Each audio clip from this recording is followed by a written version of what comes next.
everybody, how y'all doing? Welcome back to the channel. In this video, we'll be talking about how to make one of the biggest and most important purchases of your entire life. We will be learning how to buy a house. That's right, in this video, I'm gonna be explaining the entire home buying process for complete beginners. Now, before I start, I want to get out a few disclaimers. First off, there are many ways to purchase real estate. Second, the purpose of this video is just to give you a broad understanding of the home buying process because it is indeed pretty complex. And even with this broad video, it's gonna be packed with information. But don't fret, the purpose of this channel is to work y'all up to these more complex topics. And other videos will further break down other ways to purchase properties and the more complex topics mentioned in this video. Now, I'm gonna keep it real with you. You may need to watch this video like 2 or 3 times, but that's why I made it short, so that we can watch it 2 or 3 times, right? Watch it 2 or 3 times, get it in your brain, come back to it, let it absorb, take a nap, wake back up, watch it again. Just take your time, really absorb the information in this video because there's a lot here. And I didn't leave too much out. With that being said, let's jump right into it. Step 1, get it together. Get your credit and debt together. The higher your credit and the more high interest rate debt you have paid off, the better loan options you will have.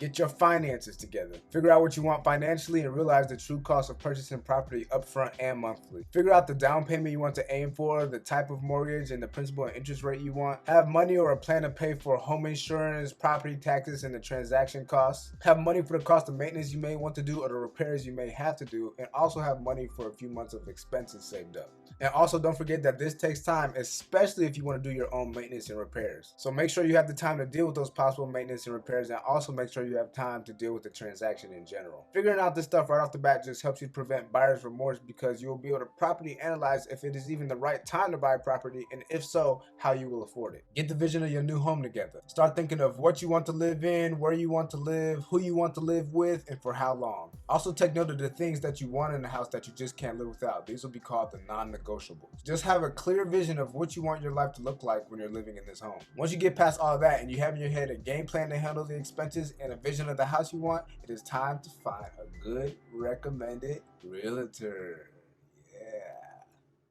Now, of course, this is optional, but keep in mind, a realtor has many jobs. Realtors help you find property that meets your needs at the right price, help you make offers and negotiate the terms of the transaction, and they help navigate through the transaction through escrow to ensure that it is completed properly to protect your best interests. And that's the simple way of putting it. Now that you got it together, it's time for step 2. Establish the lender relationship. Now, you will have many options to pick from, so you will have to rate shop and pick which lender is the best fit for you. Do not neglect rate shopping because that alone can make a big difference on your pocketbook. One rule of thumb is to always get somebody local. I don't recommend anybody out of state or completely online. This is because if any issues arrive, you want to be able to get in touch with your lender in person to try and resolve the issue. Your realtor usually has recommended lenders, and these usually end up being great options to pick from. The reason I say this is because loan officers and realtors work together a lot, and your realtor probably already has a relationship with a good loan officer that is reliable and can close deals. And honestly, you can always find your own loan officer or use someone you already know yourself, but this is just a good tip for those who don't know any loan officers. Once you find a lender, you want to get pre-qualified. A home loan pre-qualification letter is a document from your lender that is an estimate of what you can borrow from your lender. This is based off information which is not confirmed that you share with your lender and what they see when they check your credit. This is not to be mixed up with the pre-approval letter, which is the actual loan amount you can borrow based off of confirmed information via an extensive credit and background check, which I will get into. Both of these are used to show the seller that you have the funds to purchase the property when submitting an offer. Keep in mind, a pre-approval has way more power in the offer than a pre-qualification. This is because the information you provided to your lender to get this letter is far more extensive and therefore more accurate. Almost guaranteeing to the seller you are actually able to purchase the property. It usually takes around a day to be pre-qualified and around a week to be pre-approved after you've completed the application process. Pre-qualifications and pre-approvals typically last from 90 to 120 days, assuming you are credit silent. But the sooner the better with these things because they help you make sure you're not wasting your time looking at houses that the bank might not even be willing to loan you money for. Getting pre-qualified a year out can even be beneficial, just to see things like outstanding blemishes on your credit report or just anything your lender may want you to fix ahead of time. On top of that, you will be able to have the clearest understanding of what you can afford. But you definitely want to get pre-qualified and or pre-approved if you see yourself putting in an offer on a house in the next 3 to 4 months. To begin your pre-approval process, you will need various things: 2 most recent pay stubs, W-2s for the past 2 years, federal tax returns for the past 2 years, bank statements for the past 2 months, current debt obligations such such as credit card debt, auto loan debt, or student loan debt, and a few of the documents your lender may want to see based on your current situation. Using this and other information, your lender will help you come up with what they believe is the best loan strategy for you if you haven't done so already yourself. They will also tell you how much house you can buy and give you an idea of the closing cost price ranges. Closing costs are the transaction costs of purchasing property. They include things like loan origination fees, appraisal fees, survey fees, homeowners insurance, etc. And they are usually expected to run around 2 to 5% of the purchase price of the property. Now, there are many types of loans, but generally the better the credit and the down payment you have, the better the terms of your loan. If you have good credit and you put down at least 20% to avoid premium mortgage insurance, you'll end up with a decent loan. But in most cases, if you have a credit score of 580 and you put down a down payment of at least 3.5%, you will be able to get a loan. Although these loans may not be ideal based on your current financial situation. This is called an FHA loan, but we'll talk more about different types of loans and loan strategies in a different video. And if you want to figure out how to raise your credit, I made a video explaining how to do so.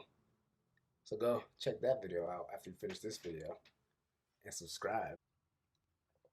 My mouth is so dry. But yeah, let's get back to it. Now, your loan officer will say how much you can spend, meaning that's the max, but that doesn't mean that's the best option for you. You might be able to use $300,000, but it might make more sense to only use $150,000 based on the external factors related to your lifestyle. So always keep in mind your personal financial situation. That lender don't know you. One last note, you don't need to be 100% ready to buy a house when you first talk to your loan officer. They will gladly help you even before you're ready to figure out what you need to do to become better prepared. Step number 3, find your home and make an offer. This next step is the fun part because now it is time to look for your home. With your realtor, you will go on tours, go to open houses, and scour every inch of the market to find the right home for you. Once you find a home that checks most, if not all your boxes, you and your realtor will send and negotiate a detailed offer using the purchase and sales agreement contract to the seller with a pre-qualification or a pre-approval letter from the loan officer. In this phase, you will offer the owner a percent of the purchase price as binding to the contract. This is called the binder. This is to show how serious you are about the property and to ensure to the seller that you will actually close on the deal. The binder is usually 1%, but depending on how competitive the market is, you may need to offer more to beat out other buyers in your offer to the seller. After negotiations, if the offer is accepted, you will officially be under contract for the home. You don't own the home yet, but at this point, you will have made agreements with the seller that you will both fulfill within a certain time frame. These agreements, if completed, will get everything in order legally before it's time to close. At this point, you must remain what we call credit silent. This means no new loans, credit lines, or anything that could possibly affect your credit.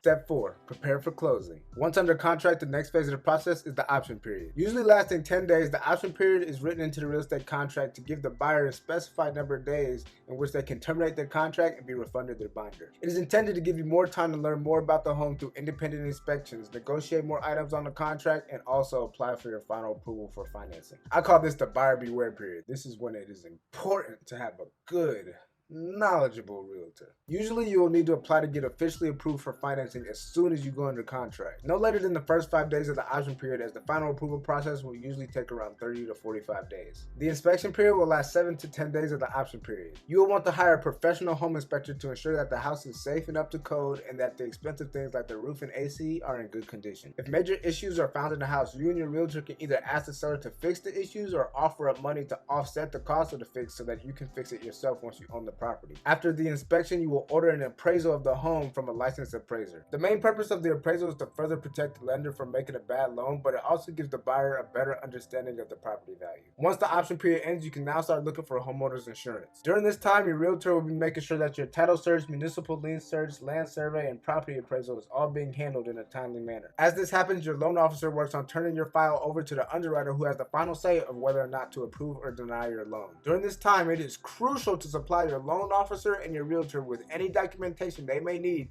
to promptly do their job. Once the underwriter approves and all other things mentioned are done, you'll be ready to close. Which brings us to step 5, closing. At this point, the loan officer will tell you exactly what you need to pay in closing costs and down payment. You will pay this money to the title company and they will handle dispersing it to the right people. Sometime right before or on the day of closing, you will do a final walkthrough through the property to make sure it is in the condition you last saw it. Then on closing day, you sign off on the last bit of paperwork, completing the contract with the seller in person. This gets sent to the mortgage company, and once they see it, they fund their part of the transaction. Once that's done, you successfully purchased a home. Be sure to be ready for all the expenses that come with moving in and maintaining the home, such as landscaping, utilities, taxes, and the first mortgage payment. And in some states, you will need to file for homestead exemption. In Florida, it can reduce the taxable value of your home by as much as 50,000 doubloons. After all that, all you gotta do is subscribe and you should be good to go. Well, now you know the home buying process. If this video was helpful to you, don't forget to check out the credit video I made. If you have any video suggestions, leave it in the comments below and it might be in the next video. Thank you so much for watching. I'll see you next time.